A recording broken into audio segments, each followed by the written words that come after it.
Well, it's a bit difficult to say how it all started because it's never one event or it's always a lot of things. There are two things how it all started. One is cryptocurrency. I was always very, very interested in cryptocurrency, and I was working with McKinsey, and I was doing their very traditional and very big sector, banking and insurance. So Bitcoin somehow popped up and we were discussing it. And if I'm very honest, I did not believe in cryptocurrency. I did not believe in all this concept of digital currency, anonymous transactions and so on. But I still was following Bitcoin. And it got more and more successful and it got more and more interesting. So in 2013, beginning of 2014, I was thinking about cryptocurrency. But I was also thinking a bit how to bring cryptocurrency to the next level, actually. Bitcoin has a lot of good things. It is the pioneer. Without Bitcoin, without their blockchain, without the idea, we all will not be here. But they have several things. One is Bitcoin is not a coin for everyone. It is has its own usages, and it is the right coin for some people, but not for everyone. For example, a lot of people are attracted who are more speculators because the price goes up and down quite a lot. A lot of people who do more transactions are interested, but transactions meaning like a money transfer. So I send from India money to Germany, and a lot of people in the IT sector do this. And the third, I would say, big party who is interested in this was people who are interested for reasons in anonymous transactions. So as much as we all have some need for privacy, and we all do because the world gets more and more transparent, we also need to stick to some rules, unfortunately, or fortunately, we don't know, because there have been so many things happening in the last years after Bitcoin creation, like terrorism and drugs and all these things that are difficult to manage. One of the very successful things that Bitcoin was involved in was this Silk Road merchant platform like eBay, but where you could buy things that you cannot buy legally. It was closed and eventually. So Bitcoin had very, very interesting ideas, but it was not a mass market cryptocurrency. And I thought if you simplify cryptocurrency so that everybody understands it, it could actually become something like Facebook, something like Uber. Uber is also a very interesting company, which is controversial. You know, they change the way we live, the way we use transportation, and this is changing the world of payments and of finance. So cryptocurrency, yes, was very, very clear to me, I think end of 2013, maybe beginning of 2014. And then I was thinking how to bring this to the masses.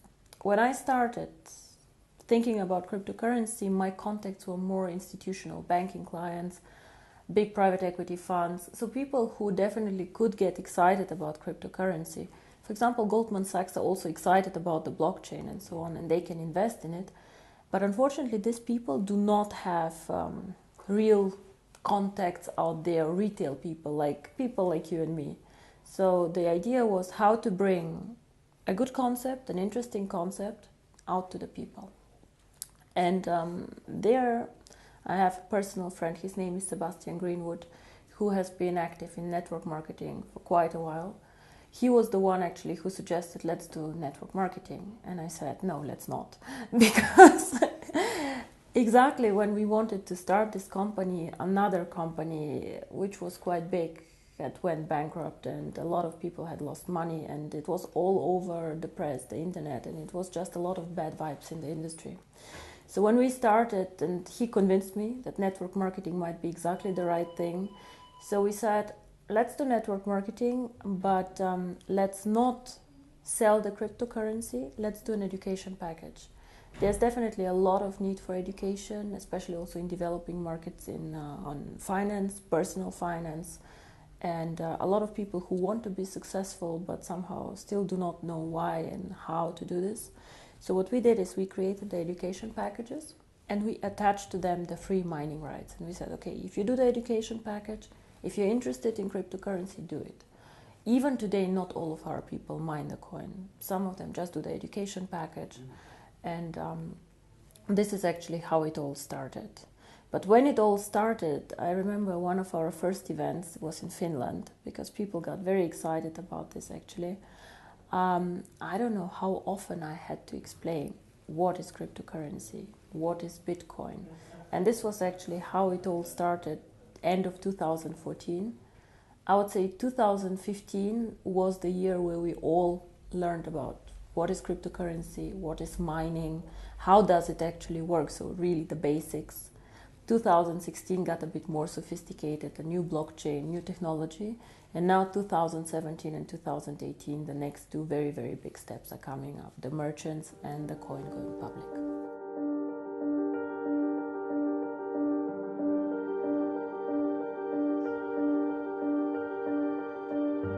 If you go to websites like CoinMarket or whatever, you will see that there are a lot of cryptocurrency out there. Nobody can say how many actually. It can be 400 or 500, we just don't know.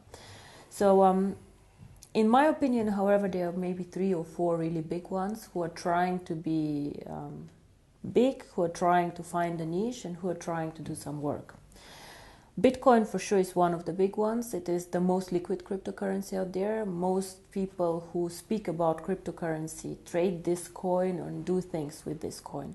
Still, the transaction value is very, very low. So if you look at it, it's probably 3 to 4% of the coins who get transacted per day. And a lot of these transactions are internal transactions. It means I put from my account to another of mine account, just for safety reasons, coins. We have Litecoin. Litecoin is a big coin. It is probably the number 2 out there, but nobody actually uses it, even not in transactions. So what happens is I see new coins coming mainly from the IT sector popping up, and most of these coins are done because somebody finds out something interesting in the code. So they code something where you can do something on the blockchain or new usages of the blockchain. Ethereum, for example, it's actually not a real cryptocurrency. What they try to do is they try to provide a blockchain where other people can use. So I think there's still no coin out there which is targeting the mass market. And I believe this is the case because the community of cryptocurrency is a bit arrogant. Yeah? So they are for sure very knowledgeable people, very smart guys, most of them with very heavy IT background. A lot of them also believing in this theory of, I would not call communism, but we should give something to the public, we should share it all and then see what happens. Nothing bad with this, but if you put something out there and give it for absolutely free to the people, you have no money to invest in infrastructure, you have no money to invest in a brand, and you somehow have to trust it that it will move in the right direction. So for sure they cannot invest in events like we do, they cannot invest in education, they cannot invest in a strategy. So I think what is unique about OneCoin.1 is we target the mass market. So we try to make the cryptocurrency as simple as we can, we try to link it to education, and we try just to be accessible for everyone. Make the mining very simple, make the usage very simple. The second thing that I believe we are unique is that we are very global. So we always try to create a currency that is present on all continents. It is not an easy task because sometimes it is much easier to be on one continent. For example, Europe, where people are very sophisticated, where they understand this, or China, where people also like a lot of digital currencies. But still, we believed from the beginning, if we want to be the future of payments, if we want to do transactions, we have to be also in Africa, we have to be in India, we have to be in Latin America. So this is very, very important for us. And the third thing that I believe is very, very important is we are one of the few cryptocurrencies that focus on usage. And I don't mean usage of the blockchain like others, like Ethereum, but I mean usage by people. Because cryptocurrency itself has no real value. It is just an algorithm, it is just a digital number that you have. Unless you put something behind. Something can be a brand, but something can be also the usability. What we want to do with OneCoin is we would like to be the first choice for merchants. We want to create something like PayPal, saying it very, very simply, but in the cryptocurrency world. And we all know how simple PayPal goes. You just press a button and you send from A to B money. For the merchant, it's quite expensive, but it's very simple. You know, you join a big network and you just can take money in from all over the world. I can send money to Australia today if I decide to, and it's very, very simple. So for us, this is also why we did the changes on the blockchain. We decided to make it a very fast blockchain, so it runs every minute. In average, this means that every 30 seconds your transaction gets approved, because you do not, you join like within the block running, and it is as fast as Visa and MasterCard do transactions. I believe that this is also something very, very unique. I have not seen any cryptocurrency focusing the strategy on merchants. Most of them are speculator currencies, and whenever you have high volatility, it means the price going up and down very, very quickly and fast. It is bad for you as a merchant. Why? Because you want to take the money that you want. You want to sell a service for €100. So you would like tomorrow to have the €100 too, and not to have €90, 110.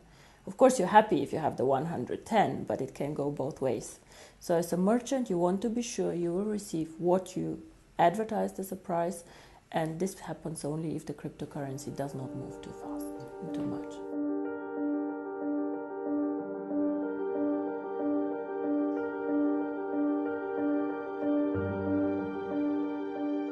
I believe that the network should do nothing else than communicating this, because I'm just making money, I'm just making commission. It can never be just the reason why somebody should join a network. Then you can sell soap, you can sell whatever is out there, I don't know, beds and things like this. I think understanding cryptocurrency is actually the key, and this is something that I wish for on the events to happen more. I have been, unfortunately, to some events myself where I was listening for an hour and I had no idea what this company does. So the unique thing about us is education, and then if somebody wishes, the cryptocurrency. Of course, cryptocurrency can change the world, and I believe it will. The question is, will it be tomorrow, will it be in a year, or in 2 years, or in 3? It is unstoppable. It already started. The interesting thing about cryptocurrency is it is so global that it is very difficult even to stop it. So much better than trying to stop cryptocurrency, in my opinion, is to regulate cryptocurrency.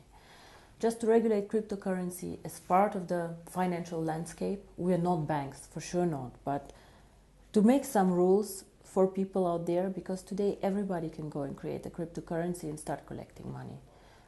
This is not the way it should be. So what we, for example, do is we already started doing KYC procedures, things that you normally do for opening a bank account. Or if you're a merchant and you want to join us, you still have to provide us with some documents so we know what do you sell, what is happening, why is money being transferred. We don't have to, but we do this. So this is one thing with the merchants. It's a lot of freedom of business.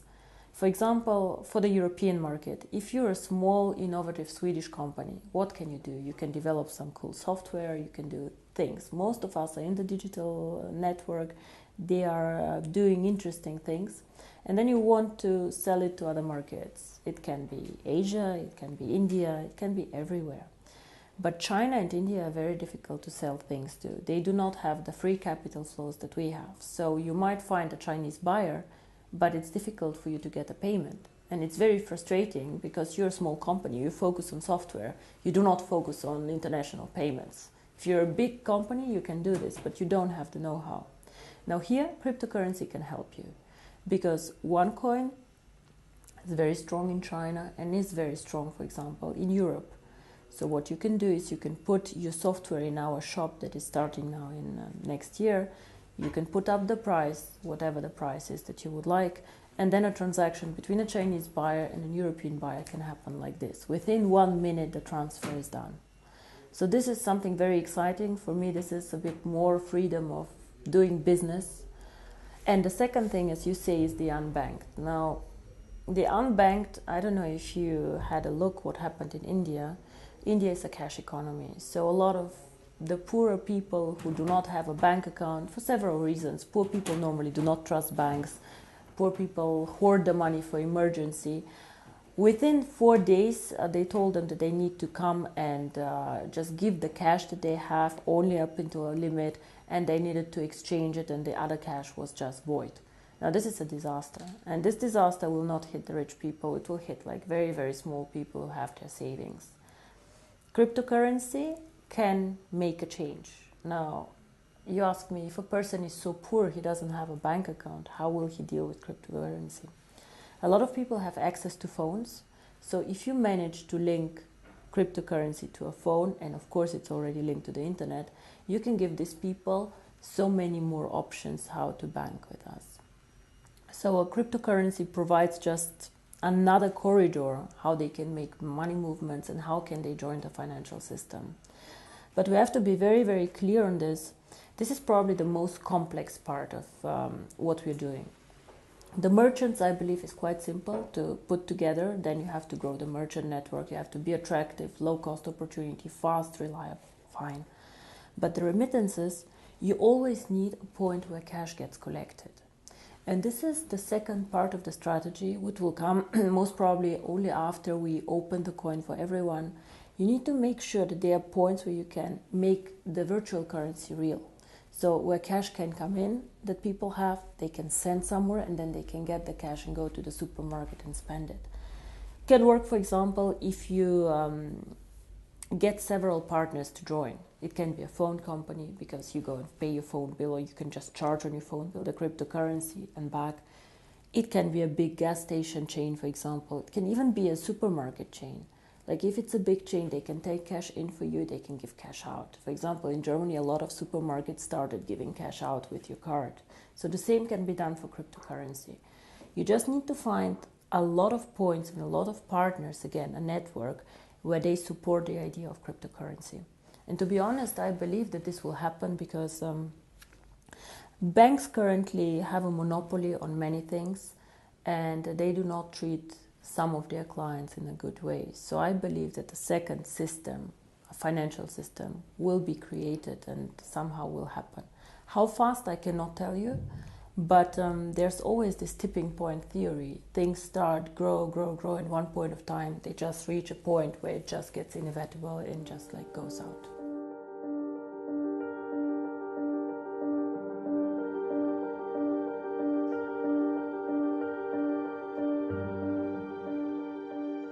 On the One Life network, some of their main concerns is this a Ponzi scheme? And when you have a digital product that you cannot touch, like an education package, of course people are more skeptical.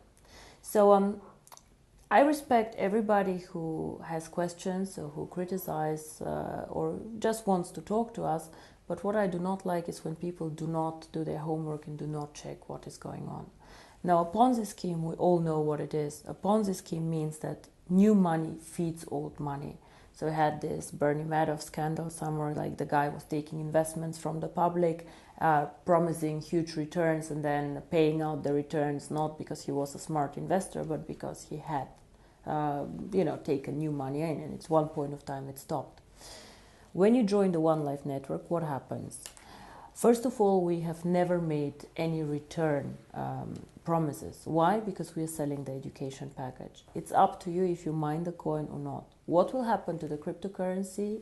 We do not know. And this is a very, very clear statement. Cryptocurrency is one of the most risky asset classes out there. Nobody knows what will happen. It can go through the roof, but it also can not go through the roof. So both is possible. But what is important when you speak about a Ponzi scheme is, first of all, we give people the opportunity to make money without paying for a position. Every week I have between 300 and 500 people in the network, sometimes even more, who have a non-paid position, a rookie position, and who make commission on them. These people also can earn tokens to go and join the mining. So of course, it's not a Ponzi scheme if I let you work for free and let you make money making for free. I'm paying you, you don't pay me, point one. And the second point, which is very important, as I said, is fresh money feeding old money. Now, why and how am I obliged as a One Life network to pay you? I'm obliged to pay you only a commission when you earn it. And you earn the commission only by making a sale. So only if you go and you sell a package, I am obliged to pay you. So I do not need to get somebody in my network to meet my obligation. If you all stop selling tomorrow, I don't have any obligations anymore to anyone on paying commission, because there's no sales event coming up. And this is very, very important. Whoever is interested, but unfortunately a lot of our critics are not interested in this, can check out also the legal opinions that we have. We have a Swedish legal opinion, we have an English legal opinion, we have a German legal opinion, Italian I think also. All of these jurisdictions are quite strict and have very clear rules. And all of this are saying we are not a Ponzi.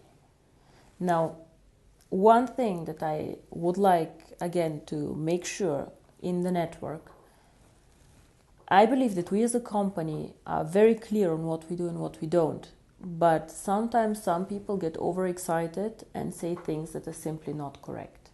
So I, again, would like to ask all of our distributors to take education extremely serious.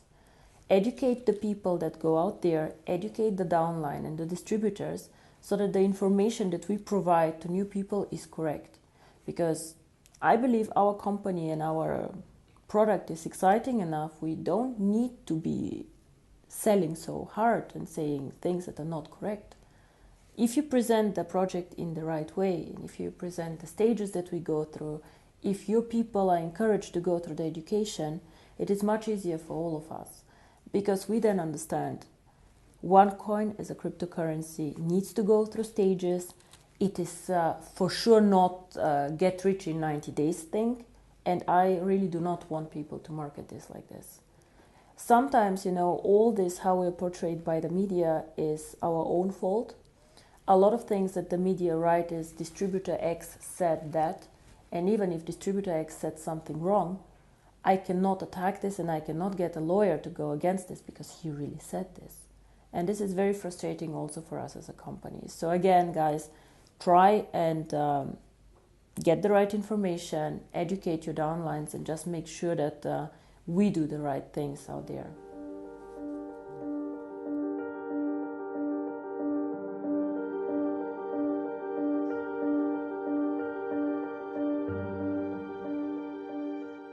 So we had 2 very exciting years. We were growing very fast. We were doing very, very good things. We did some adjustments too as a company on the blockchain, things that we just did not know before when we started. For example, the blockchain and the merchants. Now, the best, I think, is yet to come, and the most exciting part is coming now, because now we have to move from just mining the coin into usability of the coin. And the first thing how you can use the coin is moving on with the merchants. 2017, January, February, we launched our own merchant platform. So what does this mean? As a merchant, you can join the platform for free, and you can sell your services or your products, whatever you have. You can sell it in this platform. You have access to over 12 million people there, because we have about 3 million paid accounts and about 9 million free accounts in the system. So this is a lot of people. And the good thing about these people is the paid accounts, these are people who have for sure money and who are interested in buying things online. So you can join as a merchant for free. And for example, I don't know, if you have a flower shop, you can say, okay, this is a voucher for my flower shop. It is worth €100. You can come any day and join me. Groupon, for example, does things like this. However, they force the merchant to do a 50% discount on whatever they sell so that they are attractive. And the fees that the merchant pays are very high. So in the end of the day, they're only 20% maybe staying with the merchant. What we want to do is, if you're a merchant, you get access to our client base. You can offer your services, you can offer your products. However, we want you to take 25% of whatever the price is in coins. Of course, a lot of our network will get excited. Some of them have small businesses. Some of them already are exciting merchants about this. So these people can join the network of stores, the network of people, and so on. So We will also incentivize the members to bring in merchants. The liquidity of the coin currently is still low. So this means that you cannot liquidate all of your coins tomorrow before going public. This is why we will give the merchants the option to take up to 75% of the price in cash. If you're a merchant, if you want 100% in coins, you can. Yeah, but if you just want 25% in coins, you also can.